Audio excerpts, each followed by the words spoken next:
saying your name? Marty Brill. Okay. This is Daniel Larson. It is 3-2. Okay. All right. So I guess the first question I have for you is, you've known me throughout this process. Like, what reservations do you have that, like, I would represent you as your brand of Republican? Well, through some of the discussions we had, some of your ideals seem a little to the left. Yes. A little bit further left than I. Yeah. Yeah. Than I am, obviously. So when you said you were going to run for Senate, and you said you were running as a Republican, you kind of surprised me. Yeah. Felt a little dishonest, maybe? Well, what I don't think the Republican Party needs is someone that has more leanings towards the Democratic side than the Republican Party is. Mm-hmm. And but in speaking, I don't think we're that far apart. Right, and I think it was my arguing with you that kind of like opened me up to the fact that so I'm a populist generally. So I believe that there's this sort of establishment, anti-establishment spectrum. And I realized that, you know, in the last election cycle, you know, you had voted for Trump and I had voted for Hillary. I hated my vote for Hillary. I hated it. And I realized that, I think I realized through my conversations with you, like, what you were voting for. And I think that we were very similar in this sort of establishment, anti-establishment spectrum. Mm-hmm. Yeah. I do know a bunch of people that voted Democrat the last election, mm-hmm. but just did not vote for Hillary. Yeah. Because it was just, I can't do that. I voted for Trump. I don't know the man. Yeah. You know, a lot of people, how could you vote for him? How do you? I said, I don't know him. I don't know any of these people personally. Right.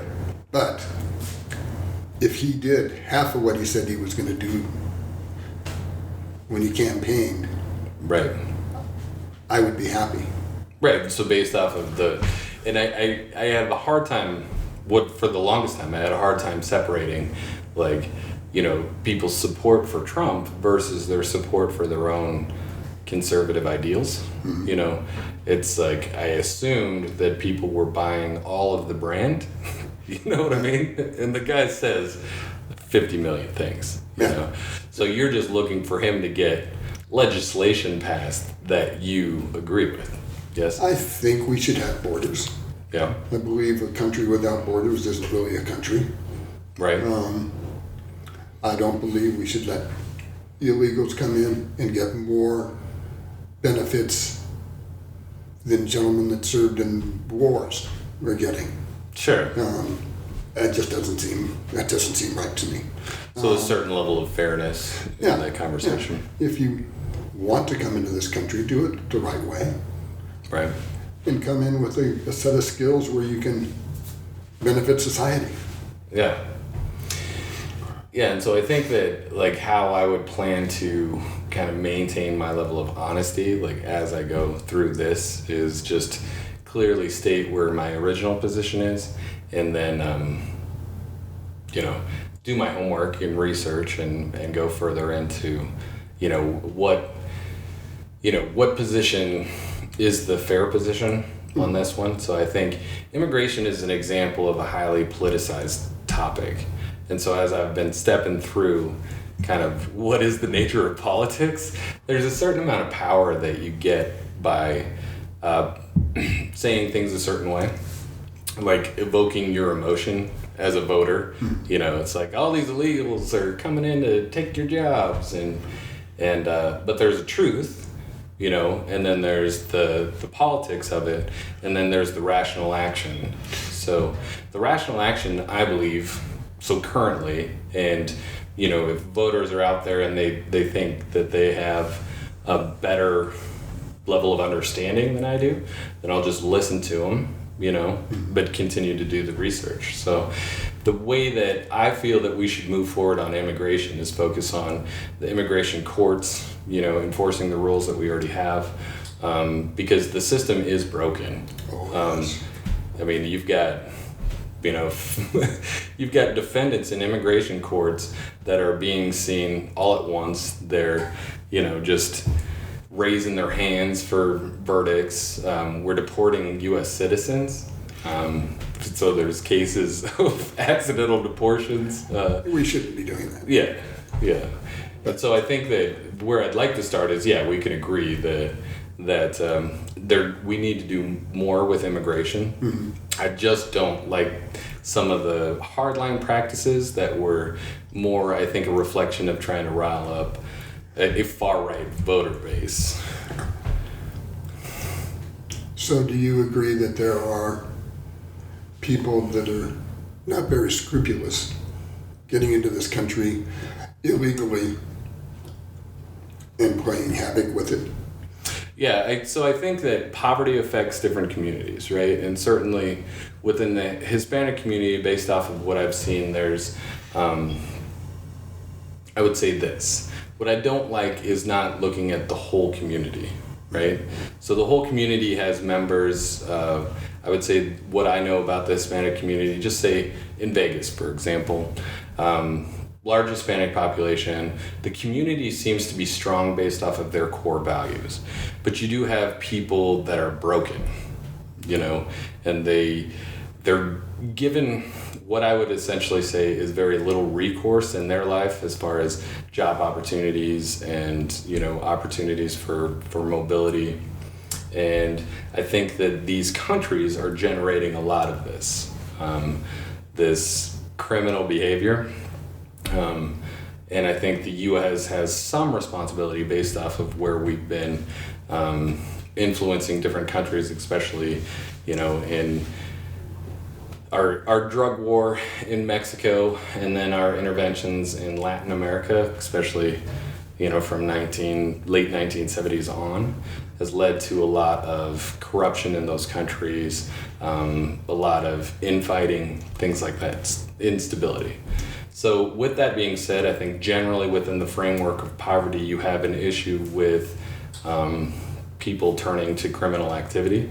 And I do think there's very serious, violent, terrible things happening with cartels that need a sturdy response. But I do think that we could make more progress with inspiring sort of the development of those nations.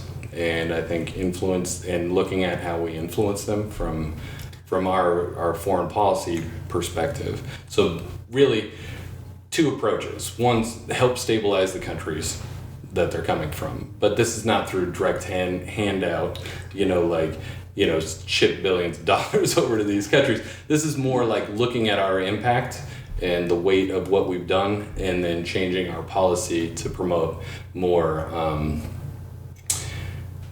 less corruption. I mean, the cartels are big business, like billions and billions of dollars. And we already see the effects on our U.S. politics just of money. There's no way that the cartels aren't influencing U.S. policy, I think, domestically. And they've essentially got the run of the show in some of these countries. So Mexico, they've got nothing. Yeah. So it'd be irresponsible to just be like, we're going to let them all in and, there we go. But we have to have reasonable methods of doing it. So background checks, I think, are essential. Right. Saying how we deal with countries, I feel that just handing a country a blank check for millions of dollars and saying, we'd like to help you, is not helping them, because I think most of it goes either to somebody that's corrupt in the system in that country, with a bunch of it coming back and going to somebody that voted to give that country the money, that's in office. And I think it's a vicious circle. Yeah, I would say that when I look out and I see the political spectrum, I think that there's at least, let's say 95% of our representatives and senators and different things are heavily influenced by money. Yeah. You know, and there's different lobbies and things like that. And what I look out and want to do is give an opportunity to have an honest voice in the conversation. I'm not an expert on immigration, but I do have a feeling for where some of the politics are being distorted, and I think that my Republican voice would be of, let's stop having the conversation, you know, with its roots in racism and start having the conversation with its roots in solving the problem of immigration. So, but I do feel like, you know, legislation that affirms DACA is probably a good idea. That's probably a vote that would come up where my position right now is I'm pretty sure that's where I'd be in support of. Coming from a community that was heavily Asian and watching birthing houses pop up, and a whole set of ladies coming in that are pregnant with handlers and having babies to get them an anchor into the country, bothers me. Yeah, the baby birthright citizenship. Yeah, you know, I think that has been taken advantage of by numerous countries. Yeah. And I believe that's one of those little things that, well, we could close that door. Yeah, and so that would be like a position of yours that I would have to capture, like not really argue against it. I think that certainly having waves of immigration where they're just trying to have a baby here and there's no plan for their stable life in our economy, then that is a problem. But I do think that there are more creative solutions that we don't really talk about. So if you give somebody, like asylum seekers, for example, if you give them work visas that expire, you know, and they have to be regularly reviewed, you know, based off of how you're doing in the country and stuff like that, but people could travel back and forth across the border, I think we would find that a lot more people don't really want to stay in the U.S., but it's kind of like a gate that shuts, so you get here illegally, you know, you're not going to visit your family, things like that, so. But you will send a good portion of your money back to your family in another country. So a lot of the money they make doesn't stay here.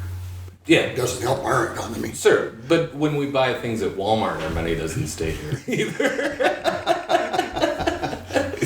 Nope. There's a lot of routes out for our money currently. Yeah. So it seems to be, if the problem is how people are doing in the community, we need to, I think it belongs on the Republican spectrum to be conservative with the spending, just because the government doesn't do a very good job when it rolls out these programs. And so you could see throwing billions of dollars at this problem with like a sort of a I'm gonna start to use some terminology, but more of a bleeding heart, you know, because there's real injustice that like makes you like want to just like you know, okay, let's give this baby a life of, you know, opportunity. But I think giving opportunity is one thing. Yeah. Giving them a free ride through their life. But that doesn't promote doesn't promote a self-reliant state. Yeah. It's like having the welfare. Sure. Welfare is great, except there's no end.